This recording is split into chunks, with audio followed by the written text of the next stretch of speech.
Hindi ko kailangan ng mga paliwanag nyo. Ma'am. Yung alahas ko, Ma'am, ilabas excuse me. nyo. What seems to be the problem here? The problem is, ang mga jewelry ko ay nilagay ko sa vault ko. Tapos anong nangyari? Nawawala! Sir, imposible namang gumawala yun. Kitang-kita pa nga ako namin ni Flor nung nilagay yung mga alahas na yun eh.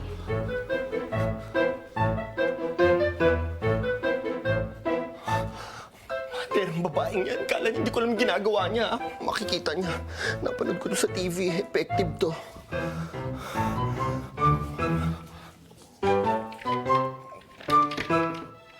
Kala niya, papahapak niya pa yung pinsan ko. Nako, sir, alam niyo po, mas maganda kung inside job to, pumunta na tayo sa locker room namin ngayon. Halina po kayo. Dito po, ma'am. Ma'am, we'll get to the Naku, bottom sumama of this, kayo right? lahat. Sige, Sa Andy. locker room, ngayon na, dali.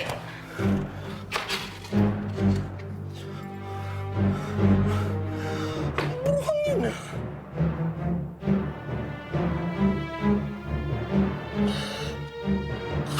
Kita niya. Dito po tayo. Ako, doon na tayo dumiretso dun sa lockers namin. Ganun talaga po. Para klaro na to eh.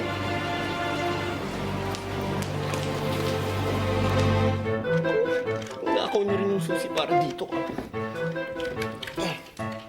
Ayan.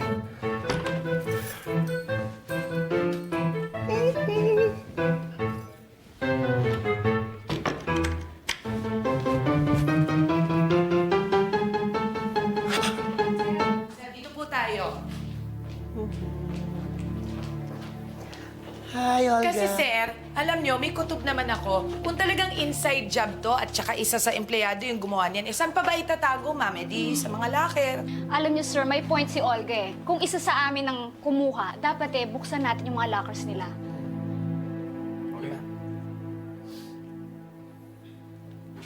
Ano ba nangyayari dito?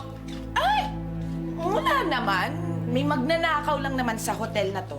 Alam mo, Olga, palagi ko nandito lang siya sa kwarto. Wow! Grabe, Dina. Alam mo, minsan-minsan lang to. Pero tama ka. Ayan, no? Ako? Ang kapal din pala ng pagmumukha mo, ha? Kung makapagbintang ka dyan, ha? Bakit? Bakit? Sino pa bang dukha dito na magka-motibo na magnakaw ng mga alahas ng mga guests? Saber? Aba, teka muna naman. Bakit yung mga inggiterang katulad mo, hindi ba pwede rin magnakaw, ha? True, true. Ako? Ingitera? Okay, sige. Di bakit hindi na lang natin buksan yung locker mo para magkalabasan ng totoo, hindi ba? O, halika, sasamahan kita. Ay, ako, hindi na dati. Ako na lang. Diyos ko, ha? Ayan, sige. Oh, ayan. Oh, ayan. Oh. O, asaan pa? Ala-alang alahas? Wala naman doon. Deodorant? O, bakit hindi na lang ganito? Ikaw ang ipasok namin dito sa locker room ko at ilak namin. Wala ka siya. Ay, parang unfair naman ata yun, sir. Pinakilaman yung locker ng pinsan ko, tapos yung sa kanya hindi papakilaman. In-invade mo yung locker ng pinsan ko. Buksan natin yung sa kanya para patas. Oo nga naman, diba? Teka, excuse me. Locker ko ba? Pinag-uusapan. Ay, sus! Ako ba magbubukas ng locker ko? Locker ko lang naman pala eh. Ako ba pinagbibintangan nyo? Kapag mukha nito mga tatanda. Oh, Aber?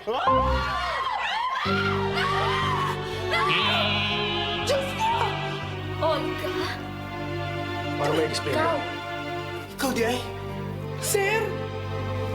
Sir, kasi sir, sumusunod lang po ako talaga sa utos na pag-utusan ako ng mama ninyo. Yung nanay ninyo yung nagbigay sa akin ng kombinasyon ng gold para makuha ko yung alahas. Tapos siya yung nagbigay sa akin ng mga susi, sir. Huwag niyo po akong sisatin, sir. Huwag po kayong magalit sa akin, sir. Sir, huwag niyo po akong sasaktan, sir. Hindi ko naman talaga sinasadya. Gusto ko lang talaga maging mabait na empleyado. Sumusunod lang po, sir. Mahal ko po kayo. Sir. Oh, ano ka ngayon? Mahal ko po kayo. Ano yung na to? Kuya. Palabasin mo dito. Flor! Nako! Kuya, lagyan mo ng konting danga. Hindi ko alam. Lucky guess. Kiling mo. Walang kasapit sa pinsan ko. Ma, hindi ko napapahabain to. Huwag mong pakialaman ang hotel ko, staff ko, at mas lalo na huwag mong pakikialaman si Flor. And yes, Ma, Alam ko na yung mga lies mo. Umami na si Olga sa akin yung mga pinapagawa mo sa kanya. Ang hindi ko lang maintindihan kung bakit mo ginagawa to kay Flor. You don't have no idea what she does for me. Binuksan niya mga mata ko. Isang bagay na never niyo ginawa para sa akin. Kasi wala kang ibang tinuro sa akin kundi pera, negosyo, pera. Nakalimutan niyo ituro sa akin yung pakikipagkapwa-tao. Honestly, Ma, I'd rather be nothing than be anything like you.